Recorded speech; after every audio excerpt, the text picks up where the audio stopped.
Come get me. The text was already sent, already seen, already destroying everything Sophie had built in 8 months of silence. Her phone exploded. Where are you? Not a question, a command. From Marco Bellini, her boss, her obsession, the Mafia king who'd never looked at her twice. Until now, until tequila made her brave and stupid, until she shattered every rule, every boundary, every carefully constructed wall between them. Her hands shook. 3 words. That's all it took to detonate her life. And he was coming, 10 minutes, maybe less.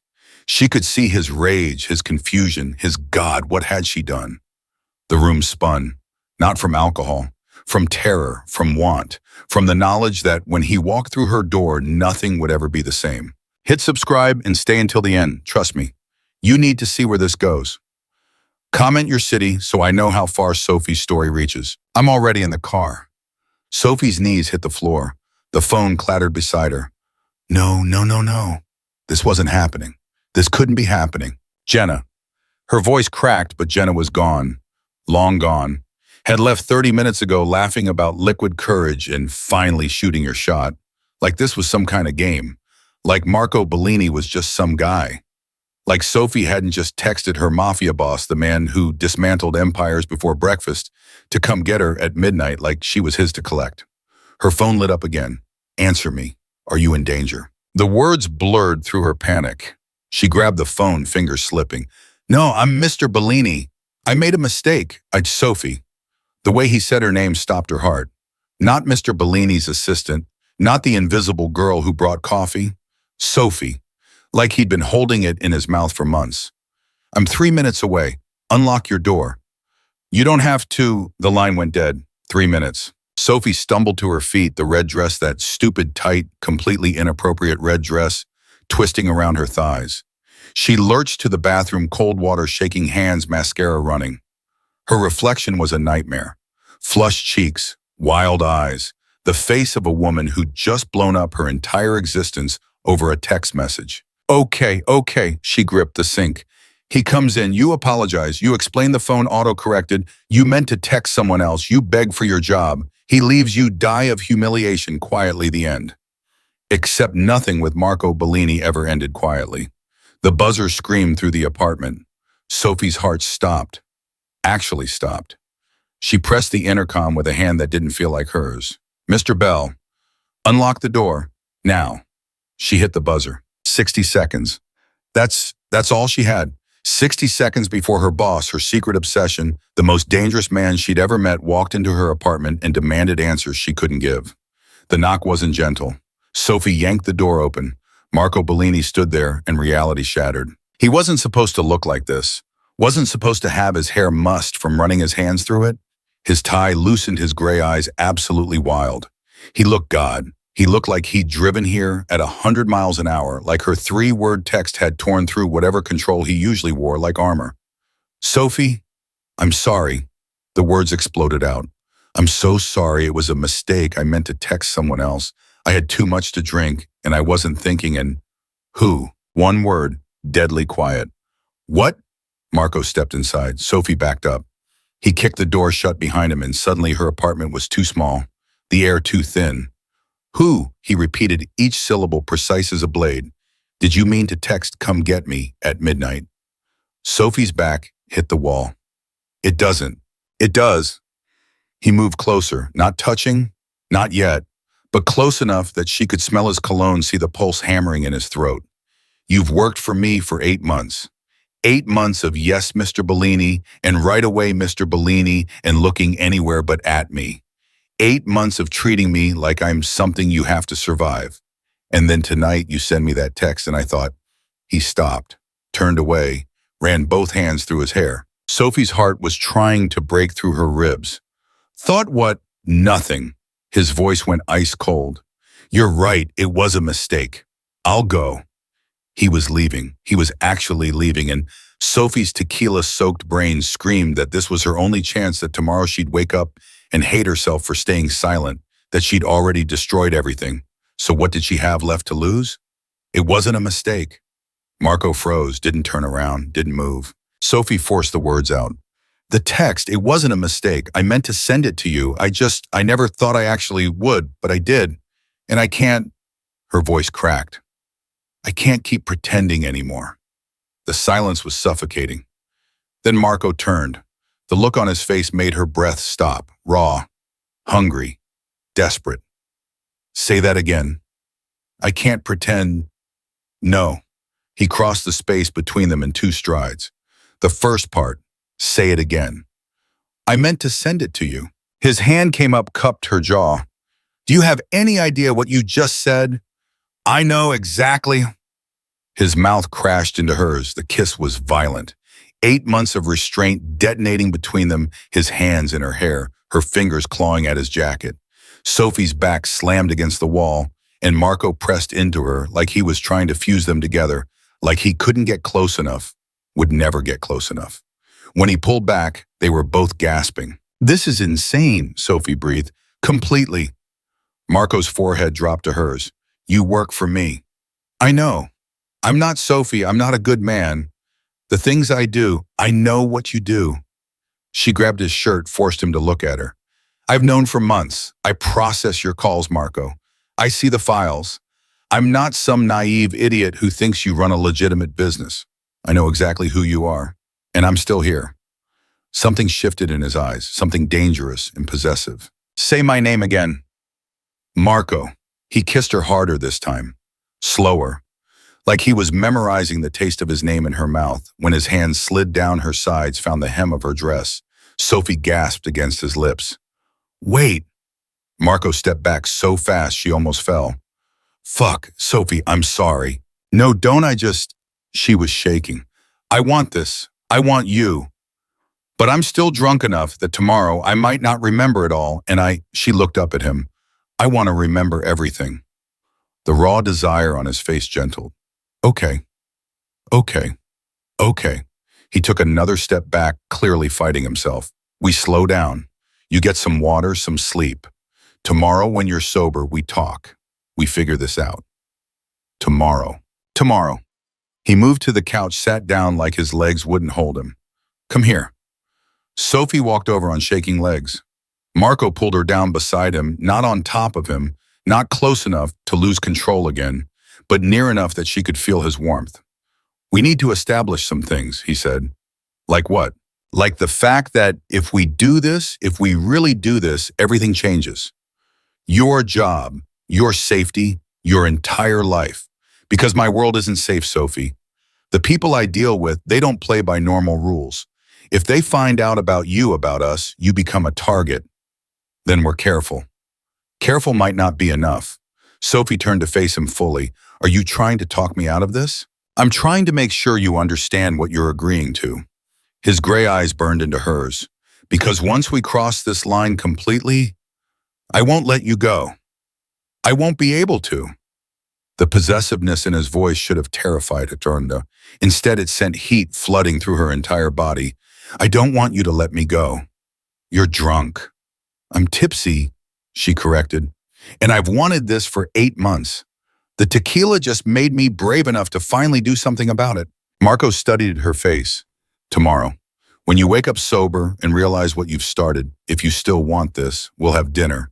We'll talk. We'll figure out how to make it work without getting you killed in the process. That's romantic. That's realistic. But his smile was soft. I don't do romance, Sophie. I do protection, possession, keeping what's mine safe. I'm yours. You sent me that text. You kissed me back. You just told me you've wanted this for 8 months. His thumb traced her cheekbone. Yeah, you're mine. Question is whether you're ready for what that means. Sophie should have been scared, should have recognized the red flags, the warnings, the clear signs that Marco Bellini was exactly the kind of dangerous man she should run from. Instead, she leaned into his touch. I'm ready. Tomorrow, he repeated. You tell me that tomorrow sober, and I'll believe you. He stood pulling her up with him. Bedroom, I'm putting you to bed, with water and aspirin. Then I'm leaving before I change my mind about the slowing down part. Sophie led him to her bedroom, every nerve ending, aware of him behind her. At the doorway, she turned. You're really not staying? If I stay, I won't be able to keep my hands off you. His smile was rueful. And you deserve better than a tequila-soaked first time with your boss. What if I don't care? I care. He kissed her forehead. Tomorrow, Sophie, 7 p.m. Wear something nice. We're going somewhere we can talk privately. Where, Babayo? My place. Her breath caught. Your place.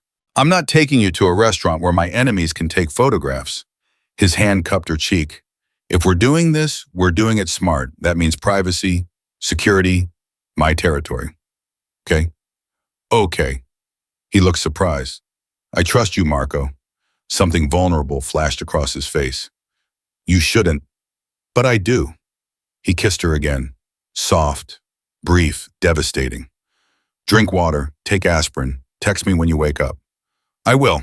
Marco walked to her apartment door, his hand on the handle. He looked back. Sophie. Yeah. That text, best thing that's happened to me in 8 months. Then he was gone. Sophie stood in her empty apartment, heart-racing lips still tingling. She walked to the kitchen on autopilot, downed a glass of water, took aspirin, stumbled back to bed. Her phone buzzed. Sleep well. Tomorrow changes everything. M. She typed back with shaking fingers. Can't wait. Good night, Marco. His response came immediately. Good night, Sophie. For the record, I've been fighting this since the day you walked into my office. Sophie's breath stopped. Since the day she started. 8 months. He'd been fighting it for 8 months. She read the message 5 times before setting her phone down and staring at the ceiling. Tomorrow she was having dinner at Marco Bellini's private residence. Tomorrow they were figuring out how to make this work. Tomorrow, her entire life was changing, and she couldn't wait. Sleep claimed her eventually, but when she woke to sunlight and a pounding headache, the first thing she did was grab her phone. The messages were still there. Real.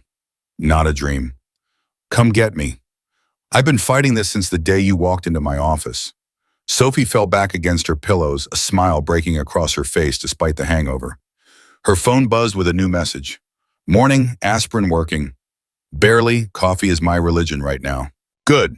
You'll need to be sharp tonight. We have a lot to discuss. Like what? Like rules, boundaries. How we keep you safe while I lose my mind wanting you. Sophie's heart stuttered. Maybe I don't want to be kept safe. Too bad, you're mine now. That means I protect you whether you like it or not. There it was again, that possessiveness that should have sent her running. Yours. You regret it yet? Sophie stared at the message. Did she? In the harsh light of morning hung over and facing the reality of what she'd started. No regrets. You. Not one. See you at 7. Don't be late. What should I wear? Something I can take off easily. Sophie's entire body flushed hot. Marco. Too much. Maybe save that for the second date. This is going to be a very long day. Sophie laughed, actually laughed, the sound bubbling up through her nerves and hangover. For both of us. Sophine? Yes. I'm glad you drunk texted me. Me too. She set her phone down and got out of bed. The day stretched ahead, endless hours to overthink, to second guess, to talk herself out of this completely insane decision. But she wouldn't, because for the first time in 8 months, she wasn't hiding, wasn't pretending, wasn't carefully managing her feelings into professional silence. Tonight, she was walking into Marco Bellini's world with her eyes wide open. And whatever came next, danger, chaos, the complete destruction of everything safe and predictable in her life, she was choosing it. She was choosing him. The hours crawled. Sophie showered, changed clothes 3 times, showered again. Her apartment became a war zone of rejected outfits, each one screaming either trying too hard or didn't try at all. Nothing felt right. Nothing felt like the kind of thing you wore to your Mafia boss's private residence for a conversation that would either change your life or end it. At 3 p.m., her phone rang. Not a text, a call. Sophie's stomach dropped. Hello, we have a problem. Marco's voice was tight, controlled, which meant he was furious. What kind of problem? The kind where my cousin just called asking why my assistant was seen drunk at a bar last night texting someone. The kind where people in my organization are starting to ask questions I'm not ready to answer. Sophie's blood went cold. Someone saw me. Apparently you and your friend were very enthusiastic about your tequila shots. Someone recognized you. A pause. Someone who works for me. Marco, I'm sorry I didn't. Don't apologize. This isn't your fault, but it means we need to be smarter than I planned. His voice softened slightly. Change of plans. I'm picking you up at 5. Pack a bag. A bag for dinner. For the weekend. Sophie's heart stopped. What? If people are already asking questions, you being seen coming and going from my place multiple times makes it worse. So you're staying. We'll figure out the cover story while you're here. Tell your friend Jenna you're going away for the weekend. Don't tell her where. You want me to lie to my best friend? I want you alive. The words cut through everything else. This is what I meant last night, Sophie.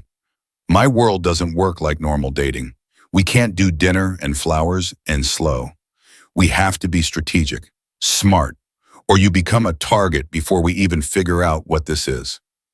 Sophie sat down hard on her bed. This is insane. I know, you can still back out. I'll understand if... I'm not backing out. The words came out stronger than she felt. I'm just processing. Process fast. I'm leaving now. 5 o'clock, Sophie. Be ready. The line went dead. Sophie stared at her phone. A weekend. She was spending the weekend at Marco Bellini's place. Not just dinner, not just a conversation. An entire weekend in his world, his territory, his life. She should call Jenna, should explain. Should her phone buzzed with a text from Jenna herself.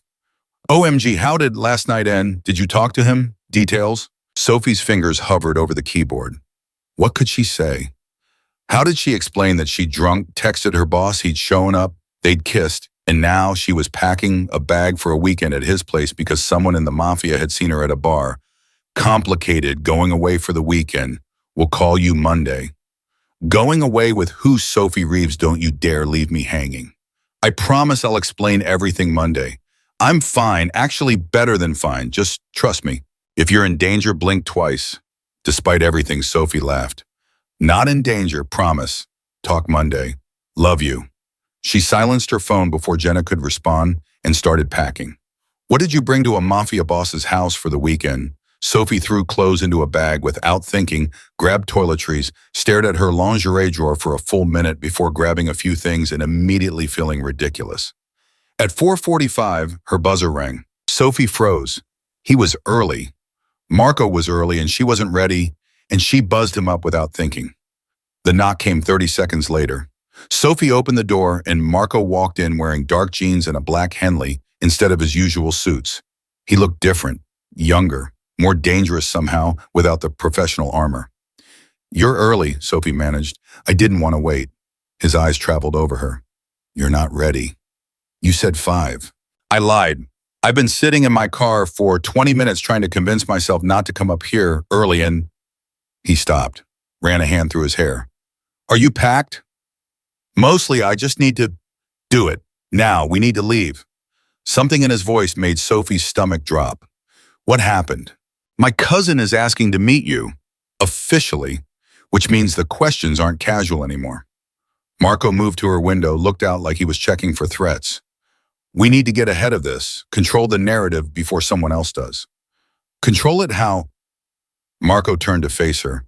How do you feel about being my girlfriend? Sophie's brain short-circuited. What? Not real. Not yet. But as far as anyone in my organization knows, we've been seeing each other quietly for a few weeks. You came to work for me because we met through mutual friends. The drunk text was you being cute after a girl's night out. Nothing scandalous. Nothing that breaks the rules. Just two people who happen to connect. You want me to lie to your entire organization. I want them to believe a version of the truth that doesn't get you killed. Marco crossed to her, his hands gentle on her shoulders. In my world, power is everything. If people think you're a weakness, if they think I'm breaking my own rules about personal relationships in the organization, they'll use you against me. But if you're my girlfriend, if we have a story that makes sense, you become protected instead of targeted. Sophie's head spun. This is moving really fast. I know. And if you want out, say so now. I'll take you somewhere safe, set you up with a new identity if necessary, make sure. I don't want out. Sophie grabbed his shirt. I want you. I need a second to catch up to the insanity. Marco's smile was rueful. Welcome to my life. Is it always like this? Usually worse. He kissed her forehead. Go finish packing. We leave in 5 minutes. Sophie grabbed her bag, threw in the last few things, and met Marco at the door. He took her bag without asking, his other hand finding the small of her back as they walked to the elevator. Your friend, he said. Jenna. She knows about last night. She was with me. She left before I texted you. She knows about your feelings for me. Sophie's cheeks burned. She suspected. Can we trust her to keep quiet? With my life. Good, because I'm trusting her with mine. Marco guided her into the elevator. If this goes wrong, if people find out we lied about the timeline, it makes us both look weak. Manipulative.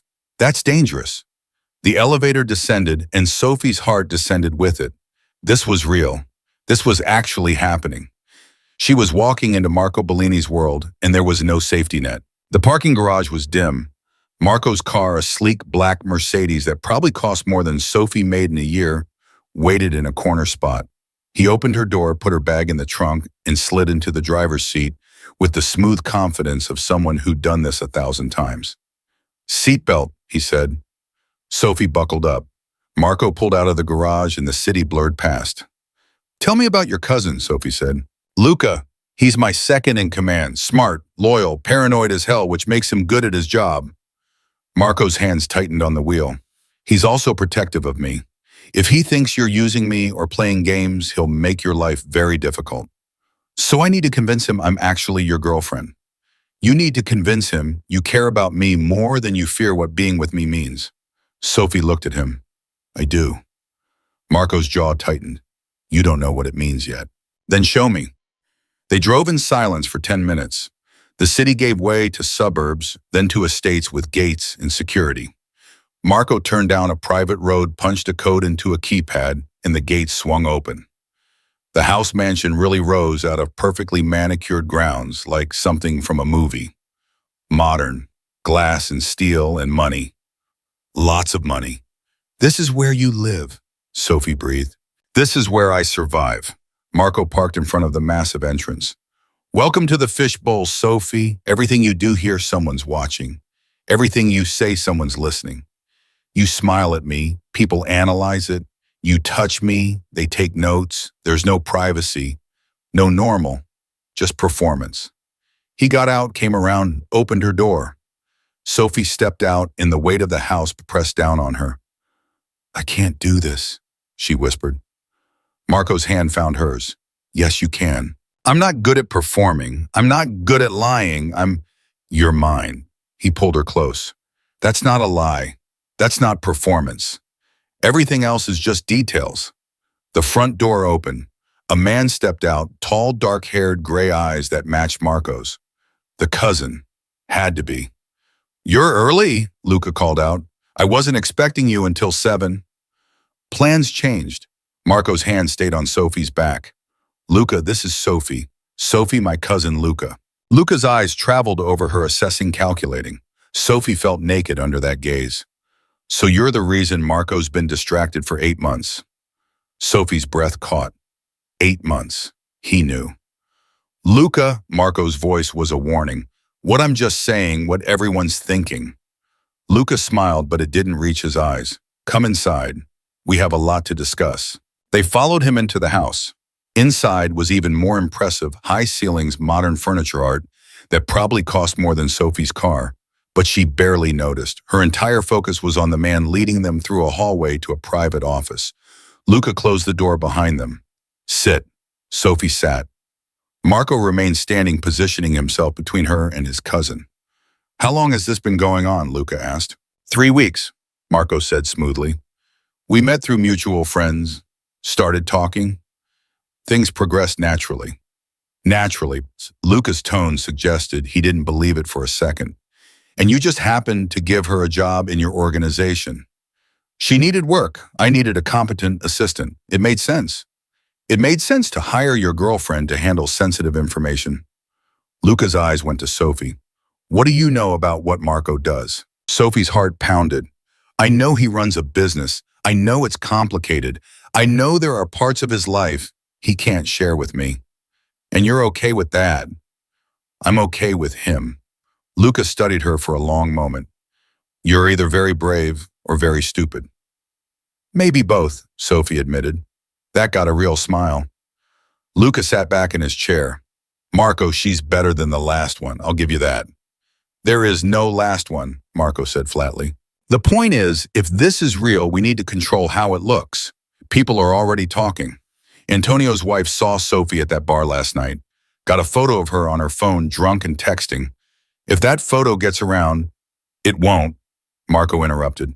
You sure about that? Because Antonio's wife loves gossip almost as much as she loves causing problems for people she doesn't like. And she's never liked you, cousin. Sophie's stomach dropped. There's a photo, probably several. Luca looked at her. You were in a red dress laughing with your friend doing shots. Very photogenic. Very easy to spin into a story about Marco's assistant getting sloppy drunk in public. I wasn't sloppy. Doesn't matter. Perception is reality in our world. Luca leaned forward. Here's what's going to happen. Tomorrow night, Marco's having a small gathering. Family and close associates. You're going to be there on his arm playing the perfect girlfriend. You're going to smile and charm and make everyone believe this is real. And you're going to do it without flinching when people ask invasive questions about your relationship. Can you handle that? Sophie looked at Marco. He was watching her, his expression unreadable. Yes, she said, I can handle it. Good, Luca stood. Because if you can't, if you embarrass him or make him look weak, I'll make sure you disappear so quietly nobody will even remember you existed. The threat hung in the air. Marco moved so fast, Sophie barely saw it. 1 second he was across the room, the next his hand was on Luca's throat, slamming him against the wall. You don't threaten her, Marco said, his voice deadly quiet. You don't scare her. You don't look at her wrong. She's mine, which means she's protected. By me. From everyone, including you. We clear. Luca's hands came up in surrender. Clear. Jesus, Marco, I was just testing her, I know. Marco released him. Don't do it again. Luca straightened his shirt, his eyes going between Marco and Sophie. You really care about her. I just said she's mine. What part of that was unclear? The part where you've never given a damn about anyone before. Luca's expression softened. She must be special. She is. Marco didn't look away from his cousin. Which is why she stays safe, no matter what. Luca nodded slowly. Okay, I get it. She's protected. He looked at Sophie. Sorry, I had to see how he'd react. Now I know. Sophie's hands were shaking. That was a test. Everything in this world is a test. Luca opened the door. Dinner's at 8. Maria's making her famous risotto. Don't be late. He left, and Sophie exhaled for what felt like the first time in 10 minutes. I'm sorry, Marco said immediately. I should have warned you about Luca. He's terrifying, protective. He needed to see that I'd defend you, that this isn't just some casual thing and I'm using as a cover. Marco pulled her into his arms. Are you okay? I just watched you nearly strangle your cousin over me. I wouldn't have hurt him. Much. Marco's smile was grim, but he needed to understand that you're not negotiable. Not a pawn, not a toy. You're mine, and in my world, that means something. Sophie's heart was still racing. This is your normal. This is my life. He cupped her face. And if you stay, it becomes yours too. Tests like that, threats, people constantly trying to figure out your weaknesses so they can exploit them. It's brutal, exhausting, dangerous. You're really selling it. I'm being honest. Marco's thumb traced her cheekbone. I need you to understand what you're signing up for. Because once we go public tomorrow night, once you stand beside me in front of my family and organization, there's no taking it back. You become part of this world, and this world doesn't let people leave. Sophie should have been terrified, should have grabbed her bag and demanded he take her home, should have run as fast and far as possible from the insanity. Instead, she kissed him. Marco made a sound low in his throat, his hands tightening on her waist. The kiss deepened, 8 months of wanting and 1 night of restraint burning away in the heat between them. When they finally broke apart, Marco's eyes were dark. Your room is upstairs, second door on the right. My room. Sophie's voice came out breathless. Not your room. If I take you to my room right now, we won't leave until tomorrow. And we have dinner with Luca in, he checked his watch, 2 hours. So yes, your room, with a lock that I'm trusting you to use. What if I don't want to use it? Sophie, her name was a warning and a plea. Don't make this harder than it already is. Maybe I want to make it hard. Marco's laugh was pained. You're going to kill me. You know that, right? You're going to be the death of me, and I'm going to die happy. Dramatic. You have no idea. He stepped back, putting physical distance between them. Go, unpack, shower, change for dinner. And for the love of God, don't come downstairs in anything that shows too much skin, or I won't be responsible for my actions. Sophie smiled. Is that a challenge? That's a desperate man begging for mercy. She grabbed her bag and headed for the stairs, feeling his eyes on her the entire way. At the top, she looked back. Marco was still watching, his expression raw with want. 2 hours, he said. 2 hours, she agreed. Then she walked into what he'd called her room and nearly lost her breath. It wasn't a guest room. It was a suite. Bedroom sitting area, private bathroom that looked like a spa. Floor-to-ceiling windows with views of the grounds. Furniture that probably cost more than her apartment. And on the bed, a note in Marco's handwriting. You're safe here. I promise. M. Sophie sat on the bed, the note trembling in her hands. Safe. In a Mafia boss's house. About to be presented to his organization as his girlfriend. About to step into a world of tests and threats and constant danger. She should be terrified. Instead, she felt alive for the first time in 8 months. Her phone buzzed. A text from an unknown number. This is Luca. Marco gave me your number. Tomorrow night, wear blue. It's his favorite color. And for what it's worth, I'm glad he found you. He's been half dead for years. You brought him back to life. Don't waste it.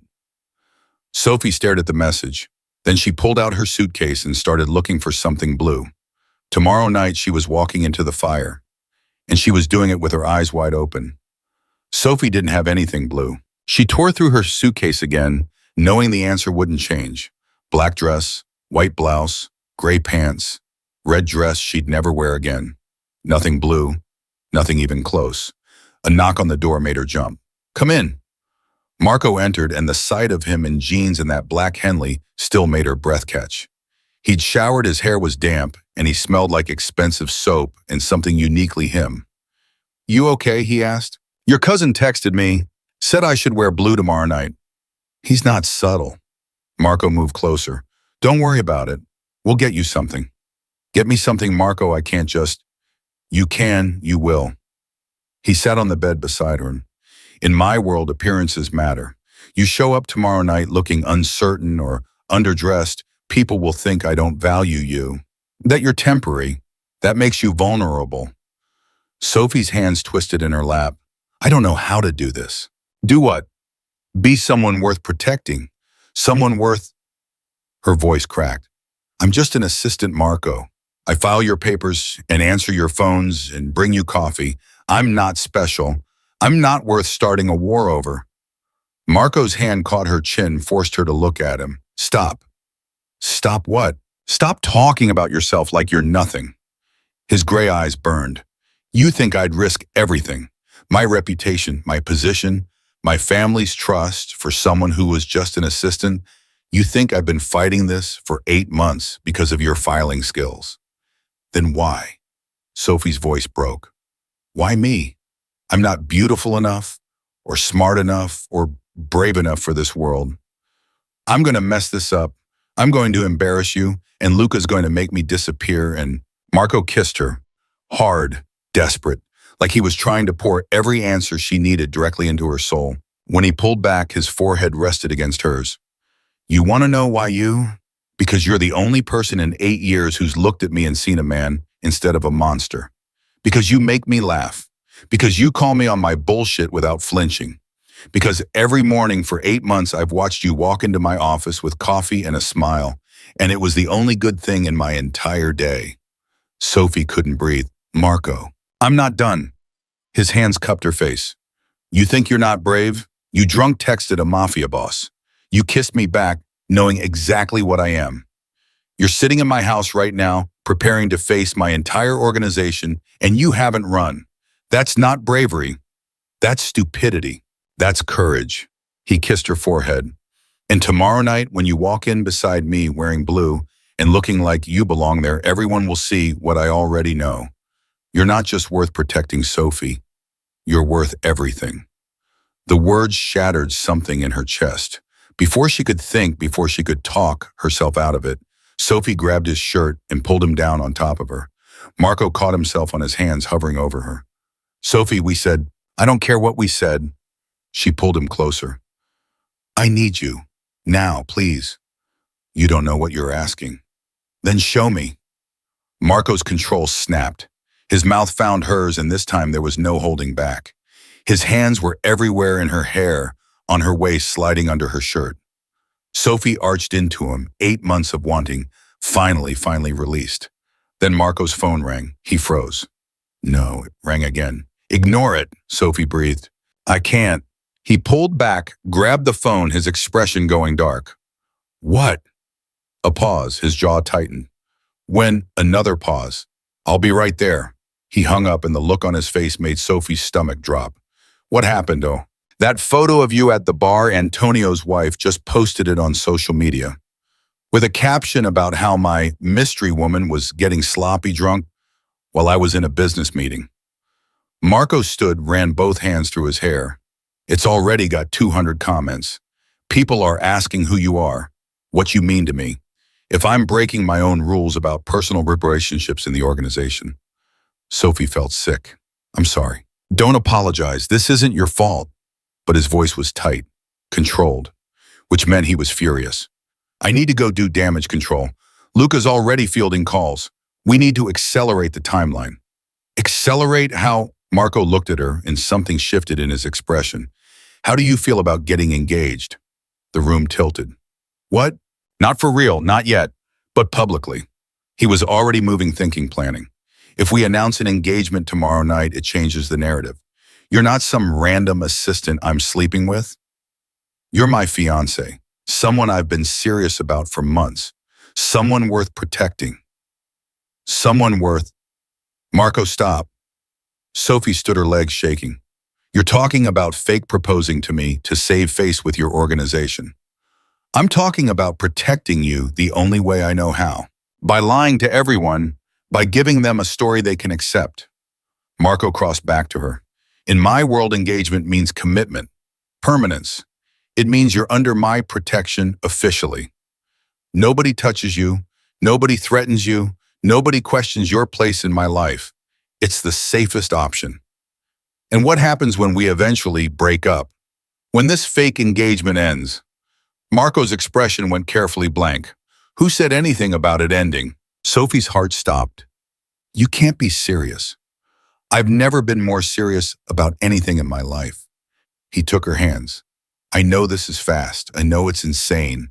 But I also know that I've spent 8 months trying to convince myself I didn't want this, and it didn't work. I know that the thought of you being in danger makes me want to burn the entire world down. And I know that if I have to fake propose to keep you safe until you're ready to make it real, I'll do it without hesitation. You're talking about marriage. Eventually, maybe, if you want that. His thumb traced circles on her palm. Right now, I'm talking about survival, yours and mine. Because if something happens to you because of me, because I didn't protect you well enough, I won't survive it. The raw honesty in his voice broke her. This is crazy. I know. We've known each other 8 months and been together for less than 24 hours. I know. Normal people don't do this. We're not normal people. Marco pulled her closer. We're two people who've been fighting this for 8 months and finally stopped fighting. And yes, it's fast and crazy and probably a terrible idea. But I'm done pretending I don't want forever with you. Sophie's knees gave out. Marco caught her, pulled her against his chest. Say something, he murmured into her hair. I think I'm having a panic attack. Breathe, just breathe. Sophie tried, failed, tried again. You want to fake engage to me to protect me from your organization with the eventual goal of making it real. Yes. And you think this is a good plan. I think it's the only plan that keeps you alive and beside me. He pulled back to look at her. But if you can't do it, if it's too much too fast, I'll find another way. I'll send you somewhere safe, set you up with a new identity. Make sure, no. The word came out stronger than she felt. No, I'm not running. I'm not hiding. If we're doing this, we're doing it together. Sophie, I'm serious. She grabbed his shirt. You want to fake engage to protect me? Fine, we fake engage, but we do it smart. We do it right. And we don't lie to each other about what this is or where it's going. Deal. Marco's smile was pure relief. Deal. Good. Now go do damage control. I'll be here when you get back. He kissed her once, hard and quick. Wear something comfortable for dinner. Luca likes to test people, but he won't push too hard tonight. Not after what I said to him earlier. About strangling him. About you being mine. Marco headed for the door, paused. Sophie? Yeah. Thank you for not running. Then he was gone, and Sophie was alone in a Mafia boss's guest room, trying to process that she just agreed to a fake engagement that might become real. Her phone buzzed. Jenna. Sophie Marie Reeves. Someone just sent me a photo of you at the bar last night with a caption about being some Mafia guy's mystery woman. What is happening? Sophie's hands shook as she typed. Remember how I said it was complicated? It got more complicated. I'm fine. I promise I'm fine. I'll explain everything Monday. You're scaring me. Don't be scared. I'm happy. Terrified and happy and completely insane but happy. Is he treating you right? Better than I deserve. Then I'm happy for you, but also ready to murder him if he hurts you. I love you. Love you too. Be safe. And for God's sake, text me more than once every 12 hours or I'm calling the police. Sophie smiled despite everything and set her phone down. She had 90 minutes until dinner. 90 minutes to pull herself together, to prepare for whatever test Luca was planning to figure out how to be convincing as Marco Bellini's fake fiancé. The bathroom was obscene, all marble and glass and water pressure that felt like heaven. Sophie showered until the hot water started to fade, then changed into black pants and a simple silk blouse. Nothing fancy, nothing trying too hard. At exactly 8 o'clock, another knock. It's open? A woman entered, older, gray hair, kind eyes. Miss Sophie, I'm Maria. I cook for Mr. Bellini. Dinner is ready. Thank you, I'll be right down. Mr. Luca said to tell you he doesn't bite much. Maria's smile was warm. And Mr. Marco said to tell you he's sorry he's not back yet. The photo situation is complicated. How complicated? People talk. They always talk. But Mr. Marco, he's handling it. Maria's expression went serious. You're good for him, you know. I haven't seen him smile like that in years. Not since... She stopped. Well, not in years. Not since what? It's not my story to tell, dear. But ask him. When he's ready, he'll tell you. Maria headed for the door. Come down when you're ready and don't let Mr. Luca scare you. His bark is worse than his bite. Sophie made her way downstairs, following the sound of voices, to a dining room that was somehow both elegant and comfortable. Luca sat at the table, a glass of wine in hand, scrolling through his phone. He looked up when she entered. Sit. Marco's going to be late. Sophie sat, and immediately Maria appeared with a plate of risotto that smelled incredible. Thank you, Sophie said. Maria squeezed her shoulder. Eat, dear. You're too thin. She disappeared back into the kitchen, leaving Sophie alone with Luca. So, Luca said, Antonio's wife is an idiot. I noticed. She's also now being dealt with by her husband, who's extremely apologetic about his wife's social media habits. Luca sipped his wine. The photo's been deleted. The comments are being scrubbed. By tomorrow morning, it'll be like it never existed. Just like that. Just like that. His gray eyes, so similar to Marco's, studied her. That's what happens when you're under Marco's protection. Problems disappear. Threats get handled. You become untouchable. And if I don't want to be untouchable, too late. You sent that text. You kissed him. You're his now, which means you're ours, the families, the organizations, like it or not. Sophie set down her fork. You're testing me again. Always. But Luca's smile was genuine. Marco told me about the engagement plan. The fake engagement plan. Is it fake? Luca leaned forward. Because from where I'm sitting, my cousin is planning to put a ring on your finger and parade you in front of the entire organization as his future wife. That's not fake, Sophie. That's as real as it gets in our world. It's protective, strategic.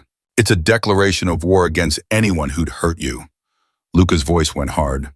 You understand what that means. Every enemy. Marco has every rival who wants to take him down.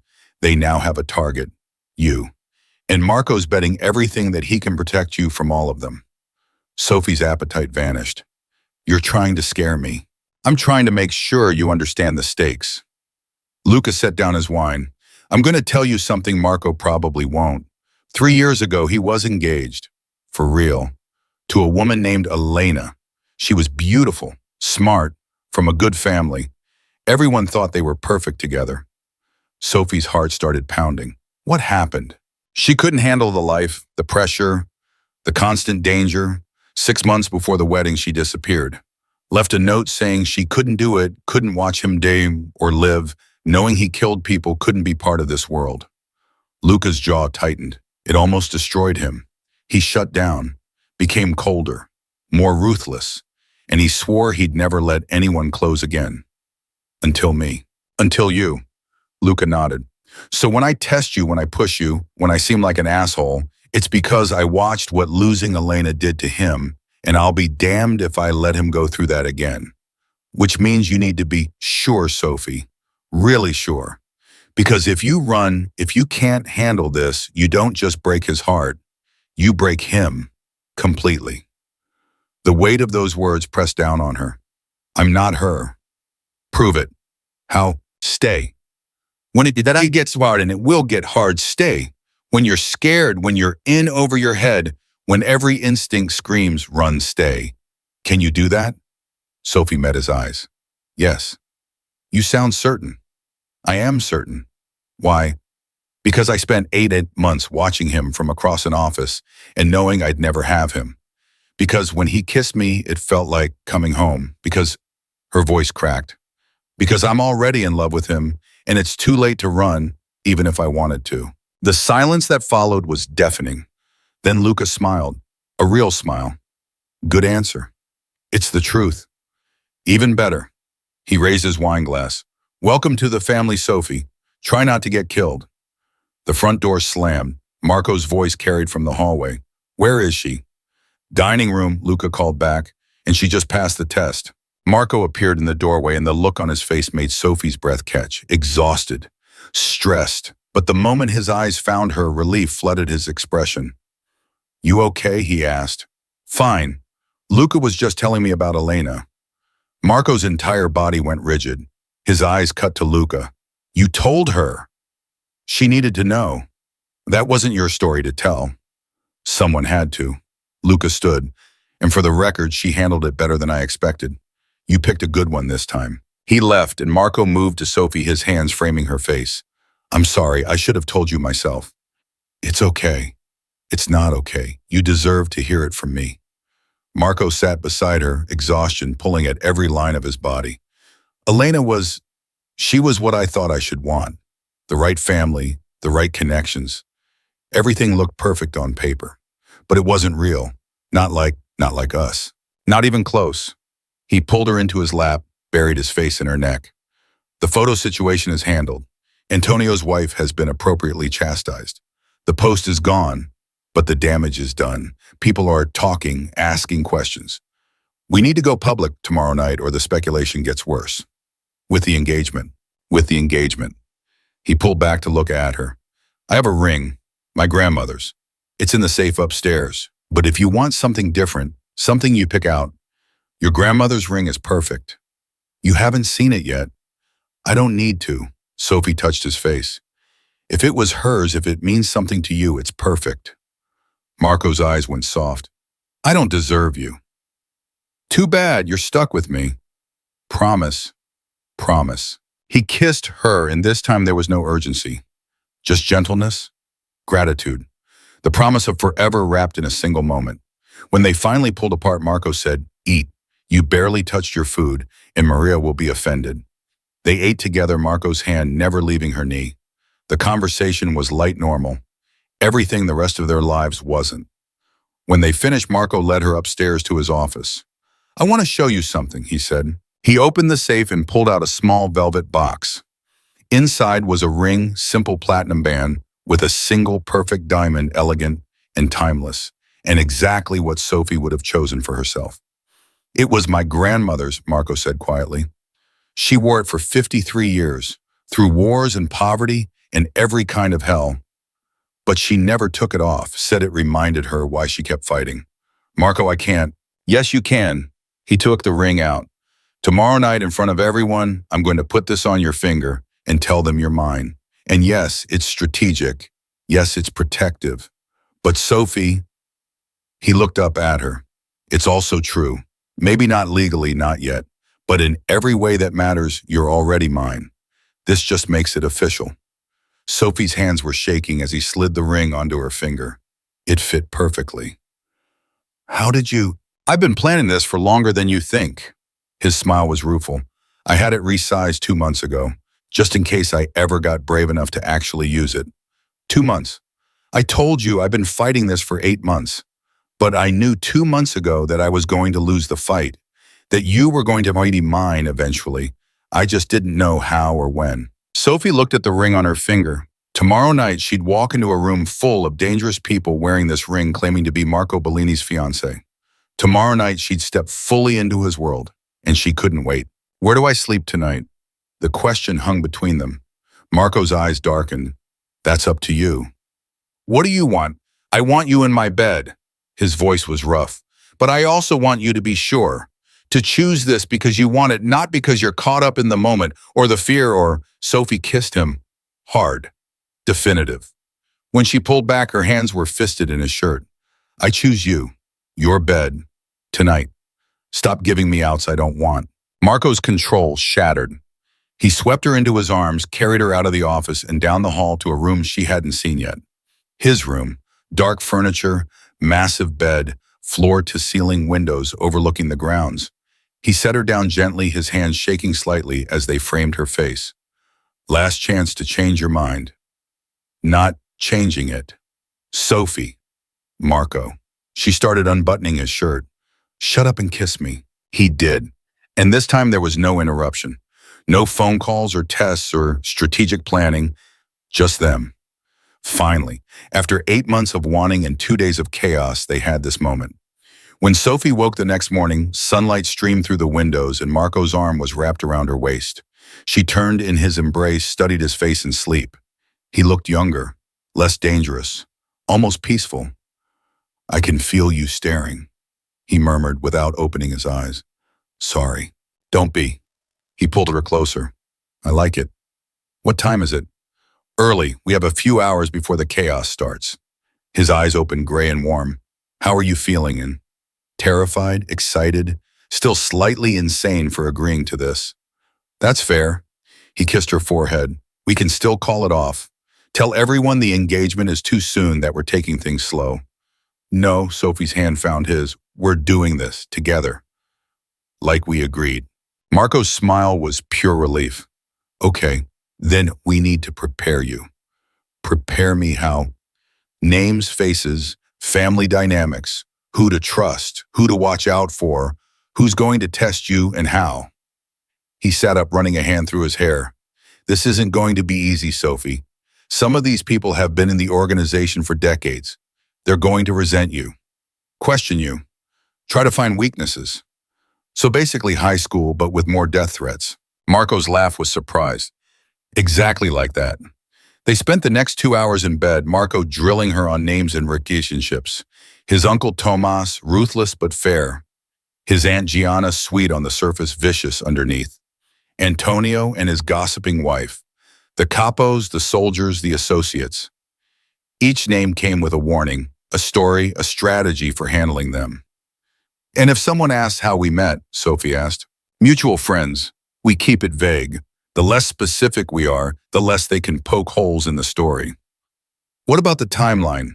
3 weeks. We have been seeing each other for 3 weeks. Serious from the start.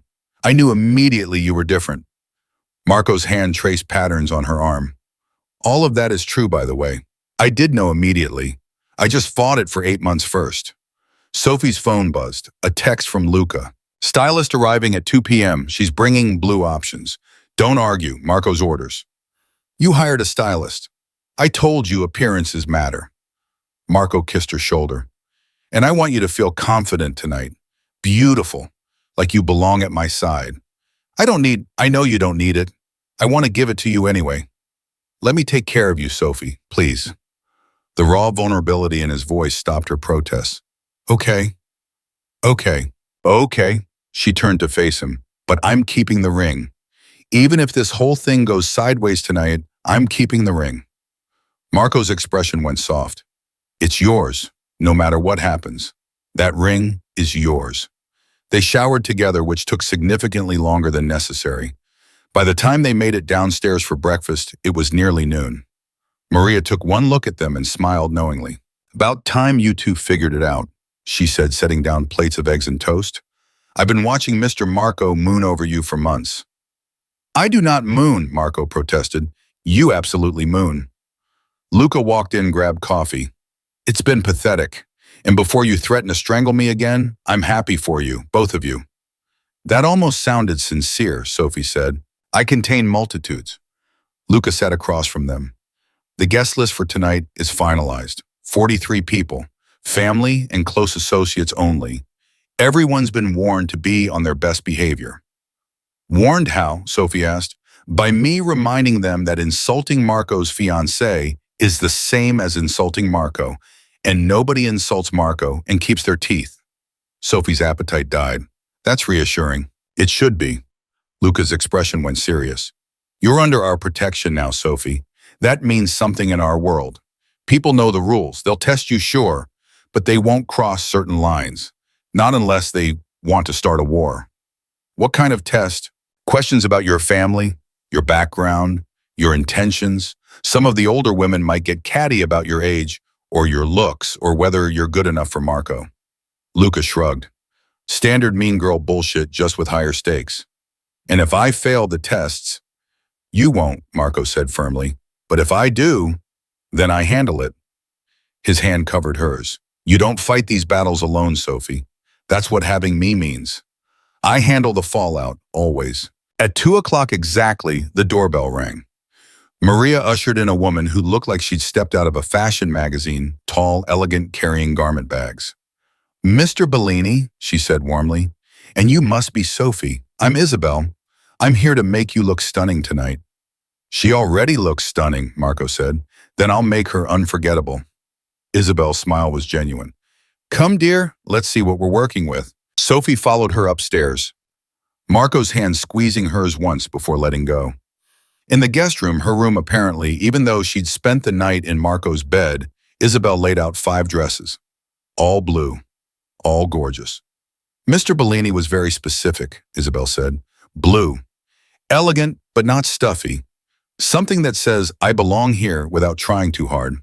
Sophie touched the fabric of the nearest dress. Silk, probably cost more than her monthly rent. I can't afford any of these. You're not paying, Mr. Bellini is. And before you argue, Isabel raised a hand. He also said you'd say that. He told me to tell you that protecting you includes making sure you feel confident tonight, and that arguing with him about it is a waste of both our time. Sophie couldn't help but smile. He knows me too well already. That's a good sign. Isabel pulled out the first dress. Try this one. 2 hours later, Sophie stood in front of the mirror wearing a midnight blue dress that fit like it was made for her.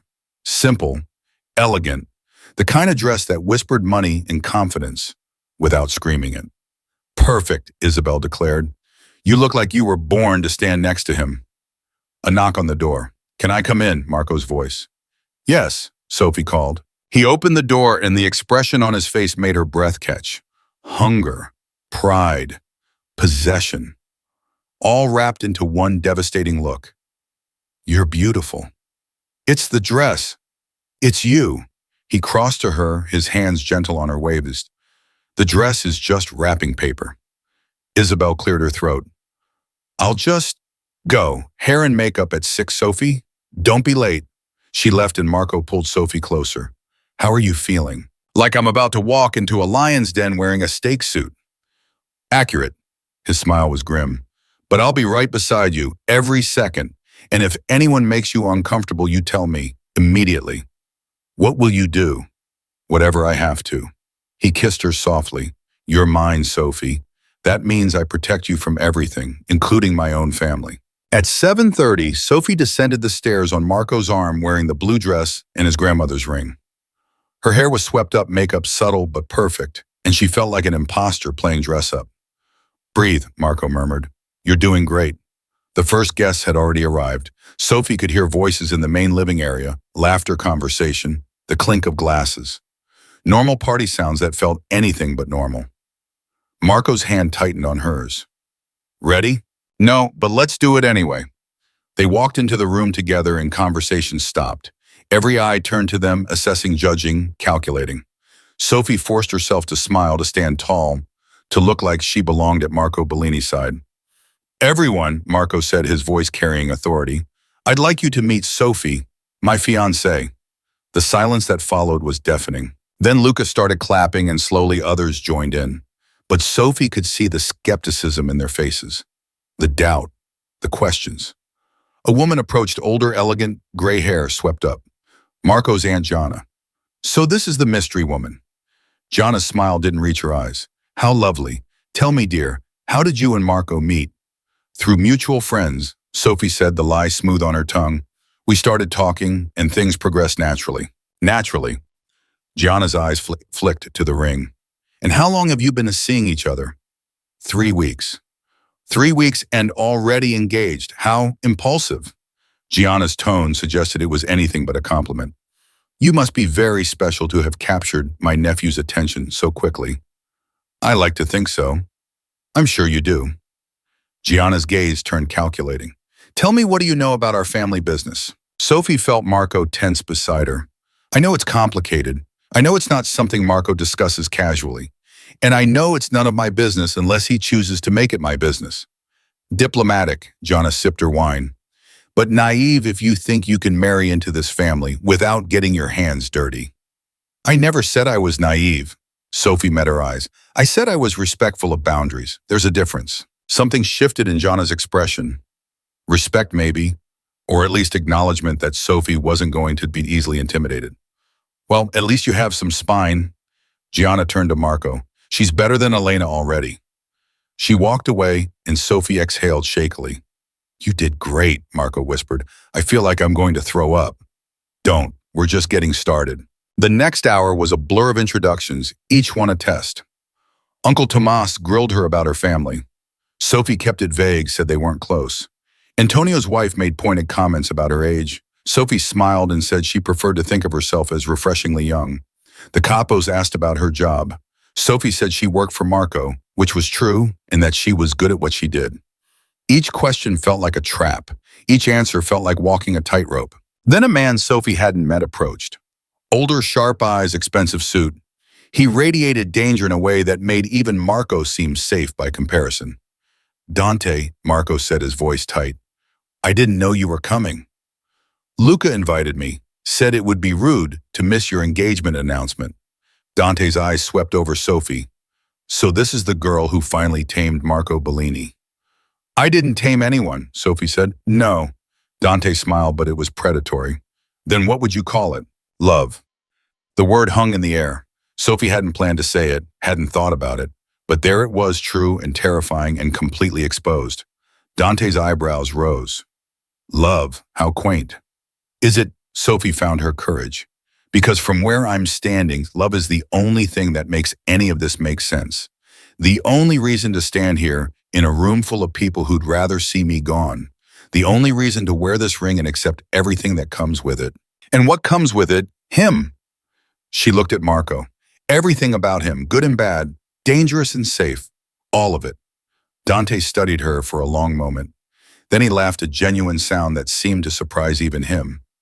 "You picked a good one this time, Marco. She's got fire." He raised his glass. "To the happy couple. May your love survive what's coming." He walked away, and Sophie's legs nearly gave out. "What's coming?" she asked Marco quietly. "Nothing."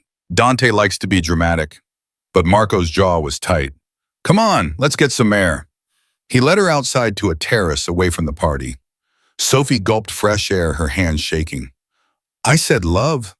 I heard. In front of everyone. It came out and I couldn't." Marco turned her to face him. "Did you mean it?" "Yes, God, yes. But I didn't mean to say it like that, not in front of." He kissed her, deep and thorough and claiming. When he pulled back, his forehead rested against hers. I love you too. I've loved you for months. I just didn't have your courage to say it. Sophie's eyes burned. Marco. Mr. Bellini. Luca's voice cut through. He burst onto the terrace, his expression urgent. We have a problem. Marco's entire demeanor changed. What kind of problem? The kind where someone just tried to break into the house through the east wing. Security caught them, but Luca's eyes flicked to Sophie. They were asking for her specifically. Sophie's blood went cold. What? They had a photo of you, knew your name, knew you were here tonight. Luca's jaw was tight. This wasn't a robbery, Marco. This was a targeted attempt to get to Sophie. Marco's hand found hers gripped tight. Where's the intruder now? Security room, waiting for your orders. Keep the guests calm. Tell them it's a false alarm. Sophie and I will handle this. Marco, you can't bring her down there. She's the target. She deserves to know who and why. Marco's voice was ice. Don't argue with me on this. Luca nodded and headed back inside. Marco turned to Sophie, his expression torn between fury and fear. I'm sorry. I thought you'd be safe here. I thought, it's not your fault. Sophie's voice was steadier than she felt. Show me who it is. Let me see who wants me dead on our engagement night. They descended into the lower level of the house through a door Sophie hadn't noticed before. The security room was all monitors and equipment, and in the center, zip-tied to a chair, sat a man Sophie had never seen before. Until Marco flipped on the overhead light, and she saw his face clearly. Her breath stopped. Sophie? Marco's hand was on her arm. What is it? Do you know him? She did. God help her. She did. That's my brother. The room went silent. Marco's hand tightened on her arm. Your brother. The brother you said you weren't close to. We're not. We haven't spoken in 3 years. Not since Sophie's voice cracked, not since he stole money from me and disappeared. Her brother Tyler looked up at her, and his expression was desperate. Sophie, thank God, you have to help me. I'm in trouble, bad trouble. And the people I owe money to, they said if I could get to Marco Bellini's new girlfriend, if I could convince her to help, they'd let me live. Sophie's entire world tilted. You tried to break in here to use me as leverage. I didn't have a choice. They're going to kill me if I don't. Get out. Marco's voice was deadly quiet. Get him out of my sight before I kill him myself. Wait, Tyler struggled against his restraints. Sophie, please, I'm your brother. You have to help me. I don't have to do anything. Sophie's voice shook with rage. You stole from me. You disappeared. And now you show up trying to use me as a bargaining chip with people who want Marco dead. You're not my brother. You're a stranger who happens to share my DNA. Sophie, get him out, she said to Luca. I don't care where, just get him away from me. Luca and 2 security guards hauled Tyler out, still protesting. The door slammed shut, leaving Sophie and Marco alone in the security room. I'm sorry, Sophie whispered. I didn't know. I swear I didn't. I know. Marco pulled her into his arms. This isn't your fault. The people he owes money to, they know about me, about us. They knew about the engagement before we announced it.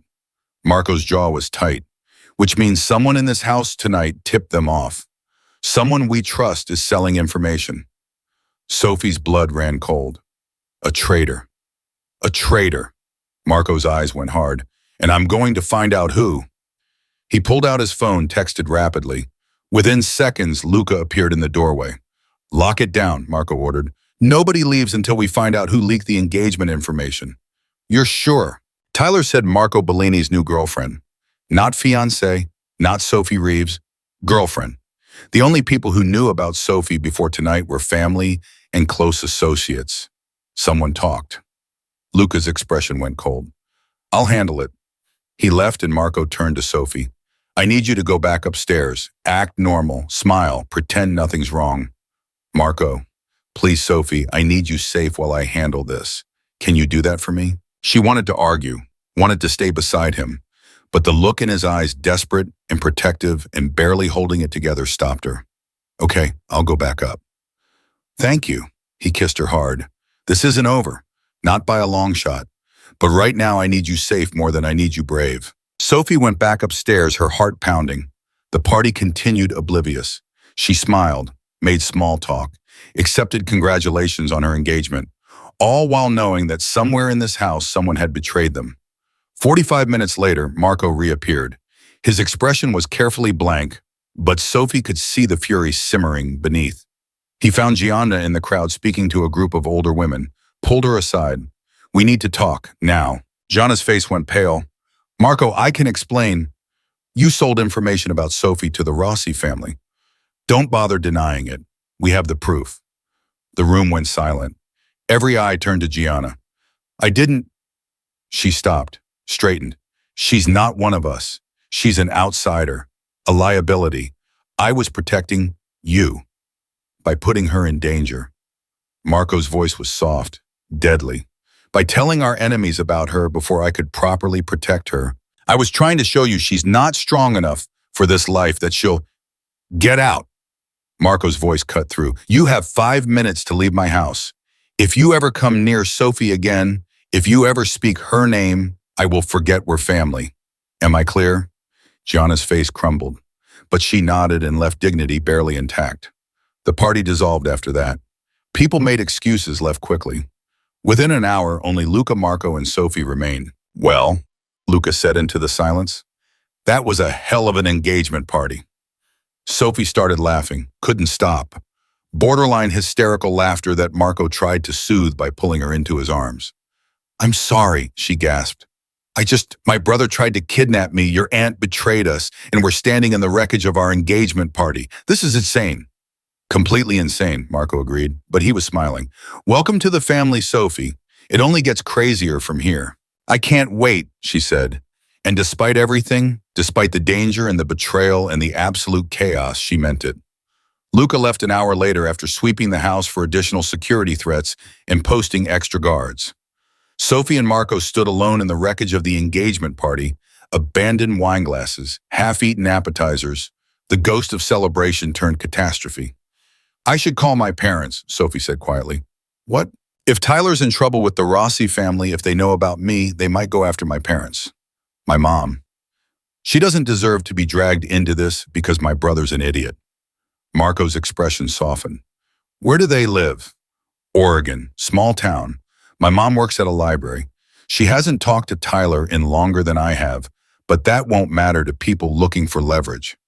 Give me their information. I'll have them protected, quietly. They won't even know." Sophie's throat tightened. "You'd do that?" "Sophie, I'd burn the world down to keep you safe. Your family, the people you actually care about, they're part of that now." He pulled her close. "Give me names and addresses. I'll handle it." She did. Marco made 3 phone calls, each one brief and efficient, and within 20 minutes had security teams en route to Oregon. Sophie watched him work, this man who commanded empires with a few words, and felt something settle in her chest. This was real. All of it. The danger, yet, but also the protection, the power, the certainty that Marco would move heaven and earth to keep her whole. "What happens to Tyler?" she asked when he hung up. Marco's jaw tightened. "What do you want to happen to him?" "I don't know. Part of me wants to let the Rossi family have him. Part of me remembers we used to be close before he chose drugs and gambling over family." Sophie's hands twisted together. "What would you do? Honestly. Always." "I'd make him disappear. Not kill him. You'd never forgive me for that. But I'd send him somewhere far away where he can't hurt you or use you ever again. New identity. One-way ticket. Final warning that if he ever comes back, I won't be merciful a second time." Sophie thought about it. Tyler desperate and dangerous. Tyler who'd tried to sell her out to save his own skin. Tyler who'd been her best friend once, a lifetime ago. "Do it," she said. "Send him away. Give him one chance to get clean and stay gone. But if how he comes back, he won't." Marco's voice was absolute. "I'll make sure he understands the consequences." "Okay." Sophie exhaled shakily. "Okay, one problem down. How many more to go?" "The Rossi family." Marco led her to the couch, pulled her down beside him. "They made a move tonight by sending Tyler. That means they know about you, about us, and they're testing whether I'll protect you or cut my losses. What happens if they decide I'm worth targeting seriously? Then we go to war." He said it like he was discussing the weather. "But I'd rather avoid that if possible. War is expensive, bloody, bad for business." "So what's the alternative?" Negotiation. I offer them something they want more than they want to hurt me. Territory. A business opportunity. Something that makes peace more profitable than conflict. Sophie's head spun. This is what your life is like, constantly calculating, negotiating, preparing for war. Every day. Marco's smile was grim. Still want to marry me? The engagement is fake, remember. Is it? He turned to face her fully. Because from where I'm sitting, I just banished my aunt from the family for betraying you. I've got security on your mother. I'm planning to negotiate with the Rossi family to keep you safe. That's not fake, Sophie. That's as real as it gets. Her heart hammered. Marco, I know we said we'd take this slow. Figure things out.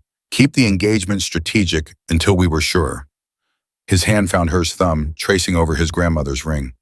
But I'm sure. I've been sure since you sent that drunk text. Maybe since before that. So the question isn't whether I want this to be real. It's whether you do. Sophie couldn't breathe, couldn't think. 2 days ago, she'd been a quiet assistant pining from a distance. Now she was wearing an engagement ring, had survived a catastrophic party, watched her brother get dragged away, and was being asked if she wanted to marry into the Mafia for real. Ask me again, she whispered. What? The proposal. You put the ring on my finger for strategy, for protection.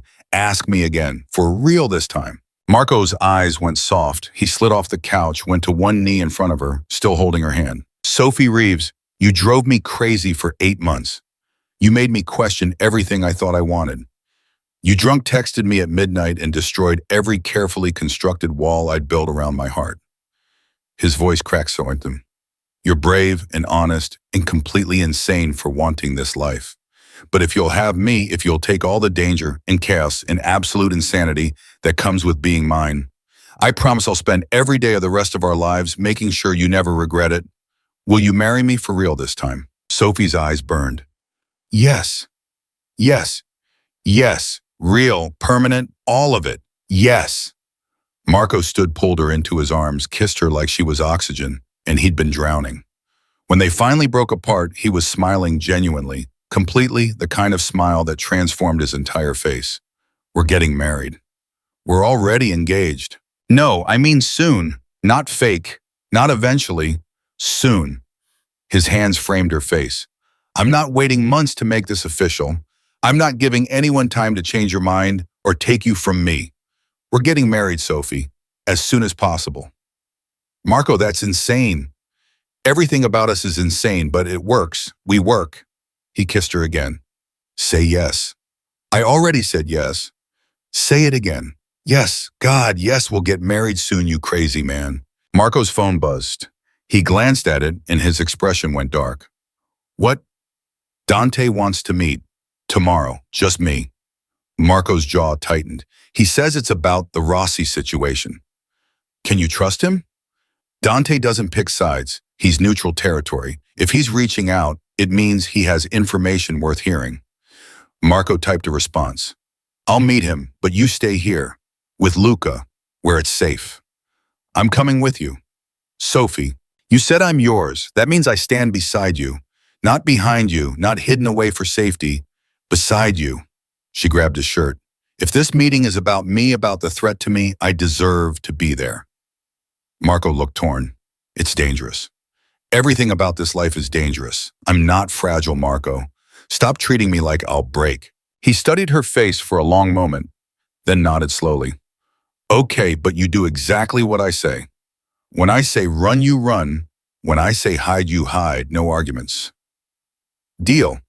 Deal. They went to bed shortly after, neither of them able to sleep. Sophie lay in Marco's arms, listening to his heartbeat, trying to process that in less than 48 hours her entire life had been dismantled and rebuilt. Tell me about Elena, she said quietly. Marco went still. Why? Because Luca told me she left, that she couldn't handle the life. And I need to know, need to understand what broke you, so I don't accidentally do it again. Marco was silent for so long, Sophie thought he wouldn't answer. Then he exhaled slowly. Elena was perfect on paper, beautiful, connected, everything I thought I should want. But she never saw me. Not really. She saw the power, the money, the prestige of being Mrs. Marco Bellini.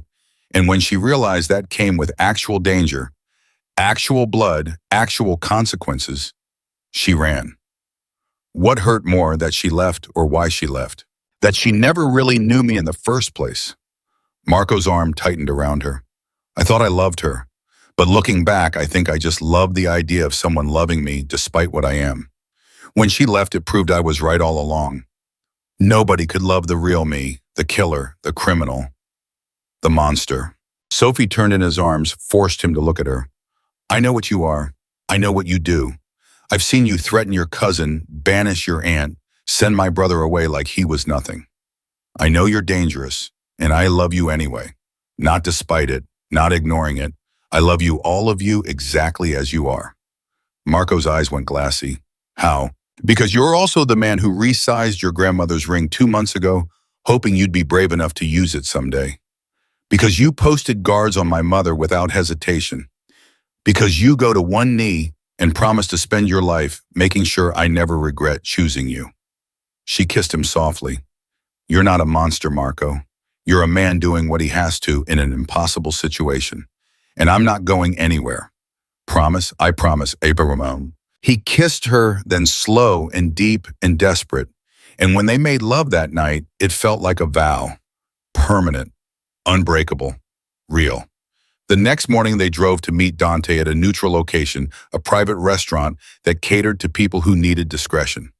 Luca came too, sitting in the back seat, his presence both protection and warning.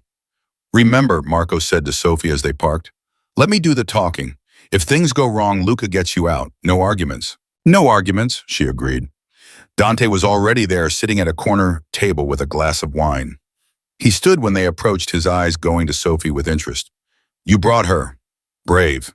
Stupid maybe, Marco said, but she insisted. I like her already.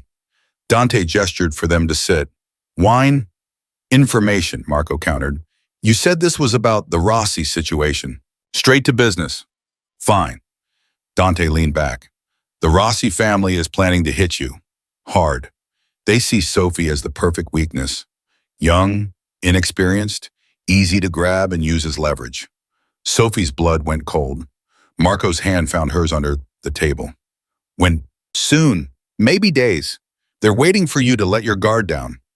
Dante's eyes flicked to Sophie. They know about the engagement party disaster.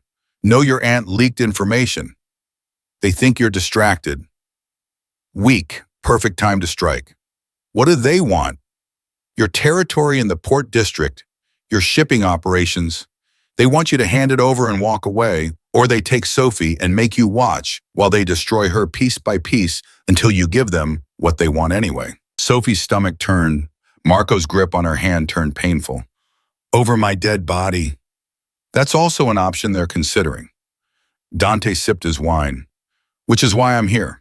I'm offering you a third option. Which is, let me broker a deal. The Rossi family respects me, trusts me. If I tell them that going after Sophie means going to war with both you and me, they'll reconsider. Nobody wants a two-front war. Marco's eyes narrowed. What do you want in return? 10% of whatever deal we negotiate. And a favor, to be called in later. What kind of favor? The flexible kind. Dante's smile was sharp. Do we have a deal? Sophie felt Marco's hesitation. Felt him calculating, weighing options, trying to find the trap. Marco, she said quietly, what do you think? I think Dante's offers always come with hidden costs. But Marco's voice was thoughtful. I also think war with the Rossi family gets a lot of people killed, including potentially you. Then take the deal. Sophie, take the deal. She looked at Dante. But I have a condition. Both men's eyebrows rose. What condition? Dante asked. The favor you're asking for, it can't involve hurting Marco or his family. It can't put innocent people in danger. And it can't violate my personal moral lines. If you call in that favor and it crosses those boundaries, the answer is no. We clear. Dante studied her for a long moment. Then he laughed, genuine and surprised. You've got steel in you, girl. I like it. He extended his hand to Marco. Deal with her conditions. I'll broker peace with the Rossi family, take my 10%, and the favor I call in won't cross her lines. You have my word. Marco looked at Sophie. She nodded. He shook Dante's hand. Deal. They talked details for another hour, terms, territory, compromises. Sophie listened, learning the language of negotiation in Marco's world. When they finally left, the sun was setting. You just negotiated with Dante, Marco said as they drove home. I set boundaries. There's a difference. Nobody sets boundaries with Dante. I just did. Sophie smiled. And he respected it. Maybe because I wasn't asking. I was stating facts. Luca laughed from the back seat. I really like her, Marco. Don't screw this up. I'm trying not to. 3 days later, Dante called. The deal was done. The Rossi family had agreed to peace terms in exchange for a minor territory concession and a promise of future business cooperation. Sophie was off limits, permanently. Anyone who touched her answered to both Marco and Dante. It's over, Marco said, hanging up the phone. You're safe. Sophie exhaled for what felt like the first time in days. What now? Now, Marco pulled her into his arms. Now we plan a wedding, a real one. Small, private, just family and people we trust. How small? You, me, Luca, Maria, maybe 20 other people. Nothing big, nothing that broadcasts our location. Just us promising forever in front of people who matter. When 2 weeks? Sophie's eyes went wide. 2 weeks, Marco, that's impossible. Planning a wedding takes months. We need a venue and flowers, and I don't care about venues or flowers. I care about making you my wife before anything else can go wrong. Before another threat emerges or another crisis hits. 2 weeks, Sophie. Say yes. She looked at him, this dangerous, powerful, completely devoted man who turned her world upside down in less than a week. Yes, 2 weeks. Let's get married. The 2 weeks that followed were chaos. Dante's deal held the Rossi family backed off completely, even sent a gift to apologize for the misunderstanding with Tyler. Tyler himself was on a plane to Australia with a new identity and a final warning. Sophie's mother was safely protected, still oblivious to the danger she'd been in. Gianna remained banished, her contacts in the organization severed. And through it all, Sophie and Marco planned the smallest, most perfect wedding possible. They chose Marco's house for the venue, the gardens in the back transformed by Isabel's magic into something intimate and beautiful. Luca stood as best man, still making jokes about how Sophie had tamed his cousin. Mariah cried happy tears while cooking the reception dinner. Sophie's mother flew in confused but delighted, carefully kept ignorant of the true nature of Marco's business. On the morning of the wedding, Sophie stood in Marco's bedroom wearing a simple white dress, hands shaking as she tried to fix her hair.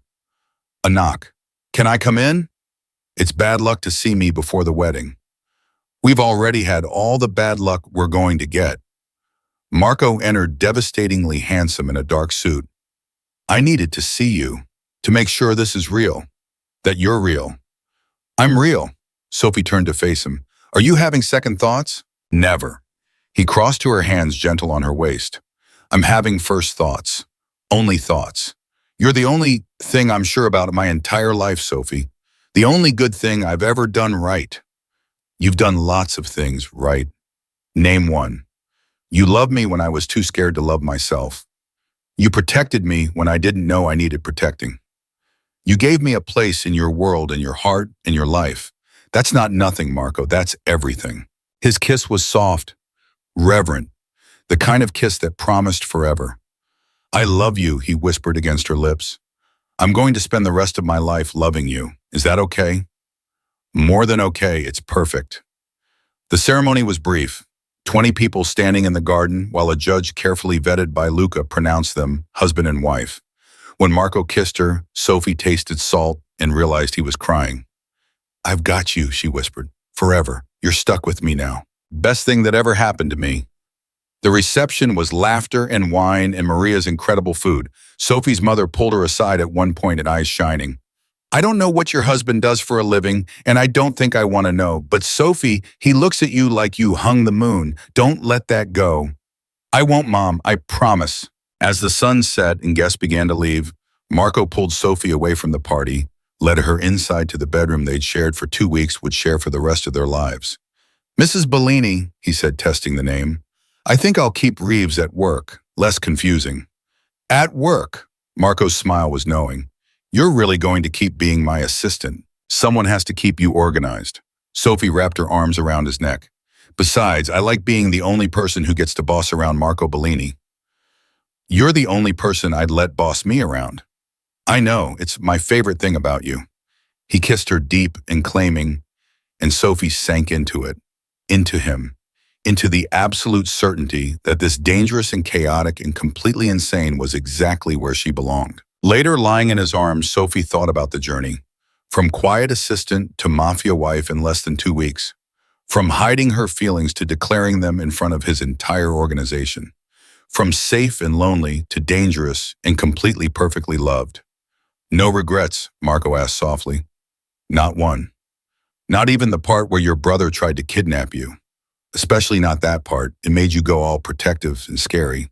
That was hot. Marco's laugh rumbled through his chest. You're insane.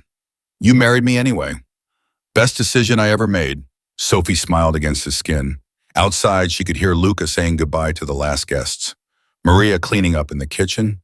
The gentle hum of security systems keeping them safe. This was her life now. Danger and protection. Chaos and love. A husband who commanded an empire and still went to his knees to propose properly. A family who tested her at every turn, but would die to keep her safe. A future that promised nothing but uncertainty, and she wouldn't change a single thing. Marco, thank you for coming to get me that night, for not letting me talk myself out of this, for loving me even when I was too scared to love you back. Thank you for sending that text, for being brave when I was too much of a coward, for choosing this life even when you knew how hard it would be. He pressed a kiss to her temple. We're going to be okay, you know, you and me, no matter what comes next. I know. How can you be so sure? Because you're mine, and I'm yours, and that's all that matters. Sophie turned in his arms, looked him in the eye. We survived engagement, party disasters, and traitors, and threats, and my idiot brother. We can survive anything.